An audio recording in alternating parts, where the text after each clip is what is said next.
By all accounts, the Tromp family was just as ordinary as you can imagine. Marc and Jacoba were in their early 50s, and their 3 adult children were in their 20s. Farmers by trade, Marc and Jacoba were hardworking Australians with no known outwardly visible mental health issues, at least to anyone outside the family. All 5 worked the farm and earth-moving business in Silvan, a rural town in Victoria, Australia.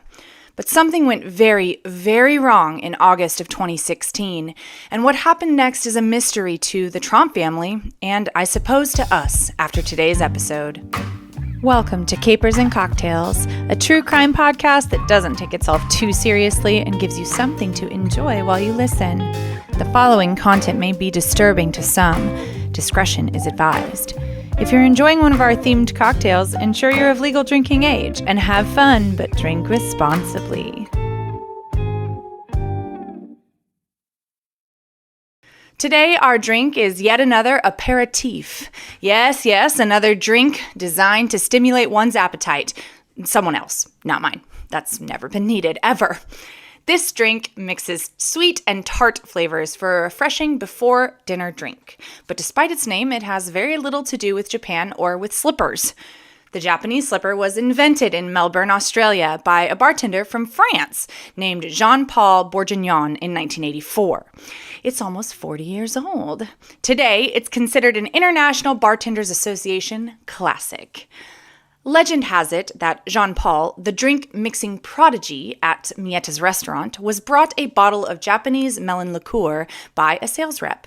Midori, the name of the liqueur, is the Japanese word that represents the color of plants, young leaves, or shoots. A very particular shade of green, which you'll see.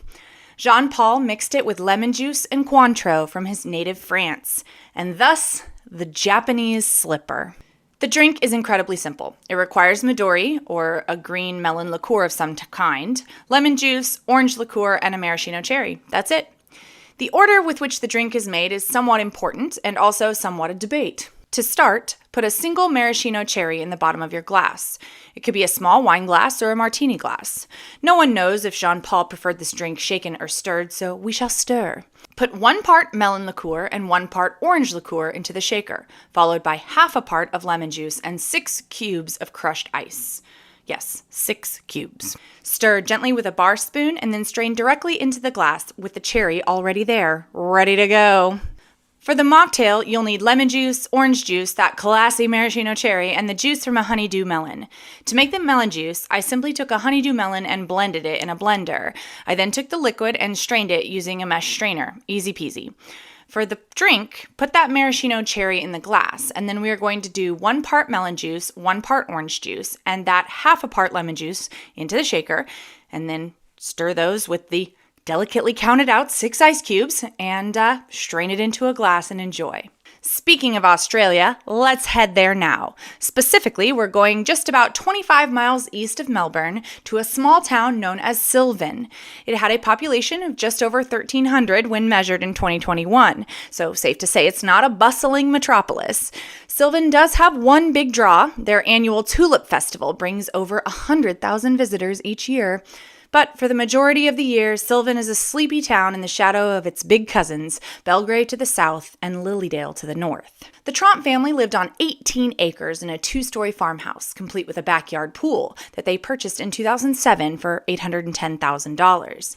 They developed both an earth-moving business and a red currant farm. Red currants, if you didn't know, are bright red berries in the gooseberry family. They can be used in jellies, fruits, preserves, and desserts, or they can also be enjoyed on their own. Honestly, I'd never heard of it, but I just tried my first persimmon a few days ago, so I'm not the most knowledgeable in the fancy fruit department. Marc Tromp, the 51-year-old family patriarch, was described as a workaholic. He was dedicated to his 2 family businesses. Neighbors would say that his wife, 53-year-old Jacoba, was friendly. She would often go to her neighbors' houses for a cup of coffee and a chat. Jacoba was also focused on the farm, promoting the red currant by turning it into sauces and jams. The family sold their red currants to a local cooperative, who then sent it on to major supermarket chains such as Kohl's and Woolworths. In the summer months, Marc and Jacoba would be joined on the farm by their adult children, Rihanna, aged 29, Mitchell, aged 25, and Ella, aged 22.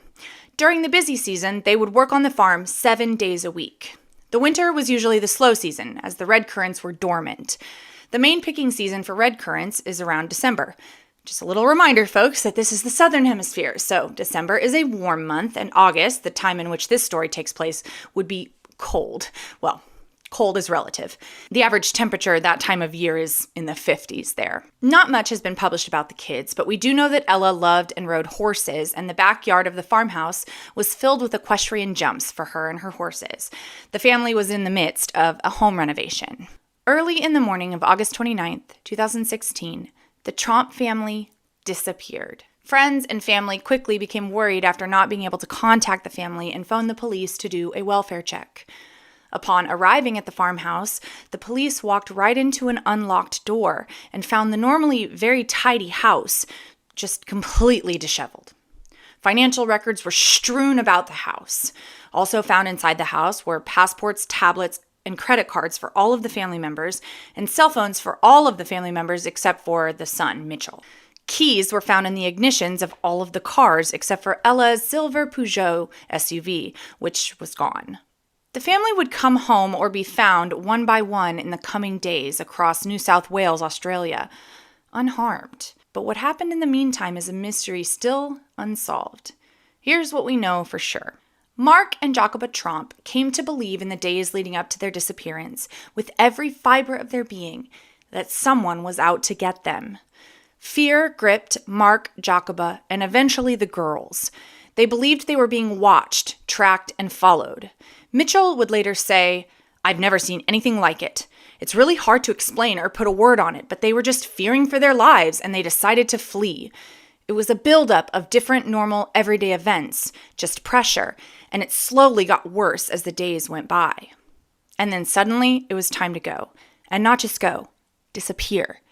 No phones, no cards, no tablets, nothing traceable. Marc and Jacoba gathered together a large sum of cash and told the kids to leave everything and get in the car. And they listened. Except for Mitchell, who snuck his cell phone into the car with them, and they loaded up Ella's SUV and started driving north. About 20 miles from the family home, Marc and Jacoba discovered that Mitchell had his cell phone. Terrified, they forced him to throw it out of the window. They could have nothing that would possibly track them in that car. The family continued to drive through the first day, August 29th, and through the night. They reached the town of Kelso, 500 miles away, about 7 o'clock a.m. on August 30th. At this point, Mitchell had had enough, and he left the family. He would later say, "I thought getting out was the best idea at the time, but in hindsight, I probably should have stayed with them and tried to help and bring them back around or talk to them more." In any case, Mitchell left and made his way to Sydney. Later on the morning of the 30th, Marc, Jacoba, Ella, and Rihanna continued to drive, this time heading east towards the Jenolan Caves. The Jenolan Caves are evidently the largest, most spectacular, and most famous caves in Australia, and quite the popular tourist destination. Unclear to me why a family wanting to disappear would travel to a place that 230,000 other people go each year, but it is clear to me that this family was not, well, thinking clearly at the time.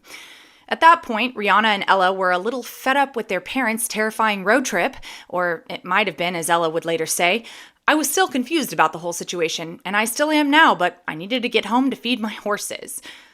To get home, the girls would steal a car and drive south 2 hours to Goulburn.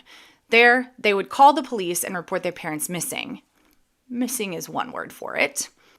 For some reason, when the two were at a gas station in Goulburn, they decided to split up. Ella drove straight home. Remember, she had those horses to feed, and she would be greeted by the police when she arrived on Tuesday night. Mitchell would arrive the following morning, having taken the overnight train from Sydney. The two seemed to be completely unaffected by the family's mental health crisis, and they spoke to the police, seeming just as confused about what had happened as everyone else. Rihanna, on the other hand, was not okay. She was found the same day in the back of a ute, which, by the way, is Aussie speak for truck bed, and she was in a catatonic state. She had snuck into the back of Keith Whitaker's Ford F-250, and after he heard a kick, he came to a stop to investigate, finding Rihanna. She was unable to answer questions about who she was or where she was. The frightened truck driver called the police. Rihanna would be taken for inpatient treatment at a hospital in Goulburn. At this point, the two left unaccounted for were mom and dad. Apparently, the pair had driven another 6 hours southwest to Wangaratta, where on Wednesday, August 31st, they also split up. Jacoba, it's either Jacoba or Jacoba, I don't know. I say it both ways, it's the same lady. Anyway, she took public transit north and was found some 200 miles away wandering around Jos on Thursday, September 1st. She was reported as being in a very agitated state, which I think is fairly understandable given the circumstances. She was taken to a local hospital for stress-related issues and would then be reunited with Rihanna after going inpatient at Goulburn Hospital. Both would be released after receiving treatment. But where was Marc? He would eventually be spotted after dangerously tailgating a young couple in Wangaratta as they played Pokemon Go around 10 p.m. I'm gonna say that only one of them was playing and one of them was safely driving, right? I mean, y'all remember Pokemon Go, so make your own conclusions. Anyway, the driver eventually pulled the car over and Marc stopped right behind them. Marc got out of the car and started running towards them. Before reaching them, he stopped in the middle of the road and stared at them before running off into a nearby park and vanishing. He left the keys in the ignition of the Peugeot. Back at home, Ella and Mitchell gave an impassioned plea for their father to return home on local news media. Mitchell would say, "I've never seen anyone like this or anyone conduct themselves in this way. I really just want my dad to be found. He's not dangerous. He's my mate, my father. I love him." Ella and Mitchell both explained that they were baffled by their parents' behavior. After a 5-day ordeal, Marc Tromp was found near the Wangaratta airport. After a mental health evaluation, he was released into the care of his police officer brother. While being driven away, he flipped the bird to the local news media. On Tuesday, September 6th, Marc Tromp released a statement saying, "We will soon be reunited and together. I hope that we will begin to make sense of our ordeal and return to normal life. I am conscious of the burden these events have placed upon our extended family, friends, and the community resources devoted to our aid. Without reservation, I apologize for the hurt and concern caused by these events. On behalf of our family, I express deep gratitude to Victoria and South Wales Police, as well as the healthcare professionals who have looked after our physical and mental well-being. More than anything, my family and I need time to recover and receive appropriate assistance, including mental health services. To this end, we request that media organizations respect our request for privacy." Ella Tromp was actually charged with theft of a car and possessing proceeds of a crime. Both of those were actually related to the stolen car. Several months later, these charges would be withdrawn with, according to Police Sergeant Mark Knight, the understanding of the car owner. Rihanna Tromp was also charged with theft of a vehicle, but the charges were dismissed under Section 33 of the Mental Health Act of New South Wales. No threats were ever identified against the Tromp family. There was no evidence of drug use by anyone in the family. The family was not in any religious sect or cult. One investigating police officer described it as the most bizarre case I've seen in 30 years. As I'm sure you can imagine, the internet has no shortage of armchair psychiatrists and probably even more conspiracy theorists, and here are some of the major theories suggesting what may have happened to the Tromp family. Online theories range from monoxide poisoning to ergot poisoning. Those of you capers and cocktail stalwarts may remember another case involving ergot poisoning, or at least the ergot poisoning theory, and that was the witches of Salem. Ergot poisoning happens when one ingests grains, typically rye, that are infected by a fungus. Ergot poisoning is rare, but can still happen today. Both ergot poisoning and carbon monoxide poisoning do have symptoms that cause irrational behavior and psychosis that can last for many days even when you're not ingesting it or carbon monoxide is not coming into your lungs. However, purely physical medical causes such as toxins were most likely ruled out. The most compelling and popular theory is one that the family was overwhelmed by a paranoia that was fueled and whipped into a frenzy by one another. This mental disorder is called folie à deux. This is a French term that means madness of two and is a rare psychological condition coined first to describe a 19th century French couple who began both exhibiting paranoid and delusional behavior. Doctors could not tell who had developed the delusions first, and it was clear that they had fallen into a cycle of reinforcing and fueling each other's delusions. It is possible that Jacoba and Marc had fallen victim to this condition, and their children, especially Rihanna and Ella, fell into the same delusion or were simply motivated to go with their parents out of extreme fear. It seems they fell out of the delusion quickly, so fear was quite possibly their motivation while the parents were suffering from this madness of two. The full reason for the Tromp family's very public meltdown may never be known, however, and regardless of what affliction struck the Tromp family and led them to engage in their own 1,000-mile tromp across New South Wales, Australia, they all seem to be back to normal now. Police Sergeant Mark Knight spoke with Mitchell 7 months after the incident, and Mitchell said, "The whole family is back to work and doing really well." In an interview given by Rihanna Tromp in May of 2017, she blamed a buildup of stress on the incident. She would say, "You have a few things and they do build up. You can get sick in some way." According to her, the family was coming to terms with what happened with the help of mental health professionals and friends.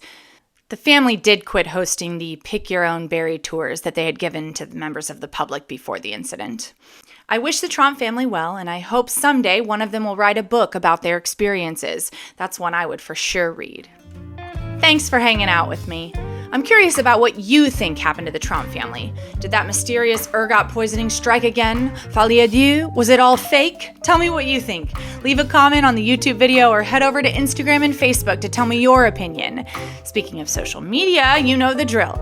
Go and like me in all the places. This week in Capers and Cocktails history, our old buddy Sam Dinsmore was born. Find that out and more by following @Capers Cocktails on Twitter. Make sure you subscribe to our YouTube and hit that bell to find out when a new episode is posted. Tuesdays. It's always Tuesdays, but hit the bell anyway. Next week, another wild story of mind control and crazy choices, but this time our bad guy is the person who's supposed to be helping, a psychiatrist. I'll see you next week, and please stay away from moldy bread.